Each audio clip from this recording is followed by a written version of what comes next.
வழி ஒன்று தான் நிச்சயம், அதுதான் உண்மை. வழி இருக்கணும். நீங்கள் யார் சக்ஸஸ்ஃபுல் பர்சனை போய் உலகத்தில் பார்த்தீங்கன்னாலும் அவங்க அனுபவித்த வழி பற்றி பேசுவாங்க. வழியை ஏற்றுக்கணும். அது இயற்கை. எனக்கு நான் அனுபவிக்க போகிறேன், நான் வழியை அனுபவிக்க போகிறேன் அப்படின்னு நீங்கள் ஏற்றுக்கிட்டா தான் நீங்கள் முன்னேற முடியும். சிம்பிள். சயின்ஸ், லாஜிக் இது வந்து நம்பர் எடுக்கிறீங்க, அடித்தா அடிக்கும், அடிக்காட்டி இல்லை. வாழ்க்கையில் முன்னேற முடியும். அதுக்கு விஷயம் scientifically, logically reasonable way of coming up is already there. But அதுக்கு ஒரே ஒரு மருந்து வந்து வலி தீக்கும் மருந்து போல் கசக்கும், வலிக்கும், உழைக்கணும், உடம்பு வலிக்கும், நேரம் இருக்கும். நீங்கள் கூட்டாளி கூட என்ஜாய் பண்ண முடியாது, சிகரெட் அடிக்க முடியாது, தண்ணி அடிக்க முடியாது, இஷ்டப்படி போக வேண்டிய இடத்துக்குலாம் போக முடியாது. கஷ்டப்பட்டு தான் ஆகணும். கஷ்டப்பட நீங்கள் எப்போ நீங்கள் தயாராக இருக்கீங்களோ அன்னைக்கு வந்து உங்களுடைய பணம், வெற்றி தேவதை வந்து உங்களை பற்றிக்கும். அதுதான். It's a process, you have to accept.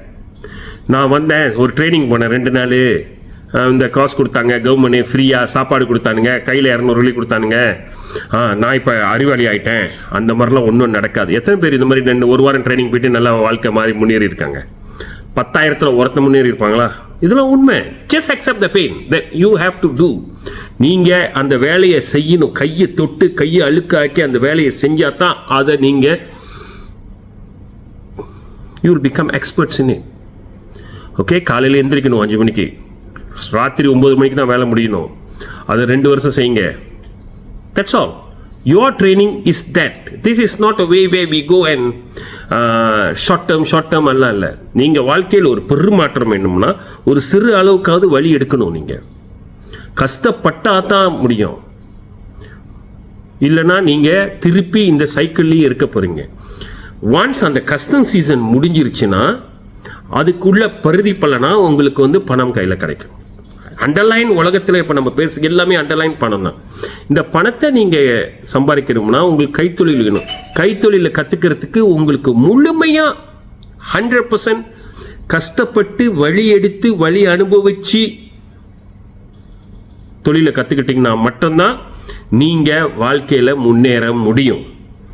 யாராவது நான் ஷார்ட்கட் சொல்லித்தரேன், நான் அங்கே போகிறேன், நான் வேலைக்கு வந்தாலும் சிகரெட் அடிச்சிருந்தேன் ஏசுறாங்களாம், இந்த மாதிரினா தயவு செஞ்சு இந்த ப்ரோக்ராமில் சேராதிங்க.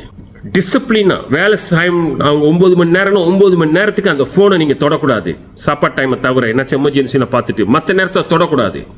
இதுதான் டிசிப்ளின், இதுதான் தேவை, இதுதான் நம்ம ஆளுங்கள்கிட்ட குறைவாக இருக்குது, இதுதான் உங்கள்கிட்டையும் குறைவாக இருக்கலாம். இந்த ட்ரைனிங்க்கு ஜாயின் பண்ணதுனால சொல்கிறேன். So if you want to say that நான் வாழ்க்கையில் முன்னேறணும்னா இதெல்லாம் அனுபவிக்க இந்த ருட்டீன்லேருந்து உடச்சிக்கிட்டு காலையில் எழுந்திரிச்சலாம் 7 மணிக்கு எழுந்திரிச்சு 8 மணிக்கு போனோம், 8:30 மணிக்கு பஸ் ஏறணும், 9 மணிக்கு வேலைக்கு போனோம், 5 மணிக்கு வேலை முடிச்சு நான் வீட்டுக்கு வந்தேன். அது என்ன ஆனாலும் கம்பெனியில் ஆகுமோ நஷ்டமோ அது எனக்கு பிரச்சனை இல்லை.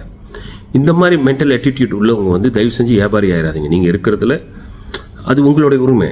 நான் மட்டமாக பேசல, தவறு எடுத்துக்காதீங்க. பட் இதெல்லாம் இல்லை, எனக்கு ஃபைனான்ஷியல் ஃப்ரீடம் வேணும், நான் முன்னேறி ஆகணும், எனக்கு ஒரு மாதம் 10,000 வெள்ளி வேணும் அப்படின்னு நினைக்கிறவங்க தான் இந்த கைத்தொழில் ப்ரோக்ராமுக்கு நாங்கள் அழைக்கிறோம். ஓகே, 1000 வியாபாரிங்க ஒன்று சேர்த்து நாங்கள் 2.5 வருஷமாக ஒன்று சேர்த்து 3 வருஷமாக போகுது ஒன்று சேர்த்து நாங்கள் வந்து ஒரு முயற்சி பண்ணுறோம். நம்ம கைத்தொழில் நாங்கள் செய்கிற தொழிலை கற்றுக் கொடுக்கறதுக்கு ஒரு ஆள் எடுத்து சம்பளமும் கொடுத்து மற்ற உதவிகளும் பண்ணி நாங்கள் அவங்களுக்கு வேலை சொல்லி கொடுத்து அப்போ 1000 பேரை நாங்கள் தொழிலதிபர்களாக ஆகிறதுக்கு ஆசைப்படுறோம். 1000 பேர் ஒன்று கூடி இருக்கோம். ஸோ உண்மையாக உழைச்சி முன்னேறவங்க மட்டும் வரணும். Accept pain as part of your parcel and life.